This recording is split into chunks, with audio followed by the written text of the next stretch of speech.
قومیت من تاجیک است، پس ملیت من هویت من تاجیک است. من شما یک سوال میکنم، امی فردا این نام کشور تغییر بخوره شما با نام چی یاد میشوین؟ چرا تغییر بخوره نام کشور؟ خیلی فکر که تا فعلا 5 بار نام افغانستان تغییر خورده است. آریانا، باختر، خراسان، افغانستان، فعلا امارات است که کسی به رسمیت نمیشناسه. امی بعد از امارات یک کس بخواد نام کشور کاندوم باند، تو با نام کاندوم یاد میشوی؟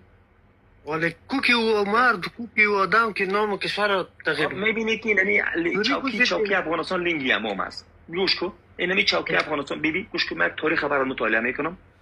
یعقوب خان خیس به خاطر قدرت برادرش کشت، شاه شجاع به خاطر قدرت برادرش کشت، امان الله خان به خاطر قدرت پدرش کشت، باز حبیب الله کلکانی خیس امان الله را از بین برد، باز یک کسی را نادر غدار گفت حبیب الله کلکانی را از بین برد، باز اینم آمد آخر حکومت به دست طالب. ولی یک کسی پیدا میشه که نمی حکومت پیش طالب میگیره، برادری تو خواسته باشی نخواسته باشی میگیره. چوکی افغانستان لینگی امام است. امروز زیر پایت است، فردا زیر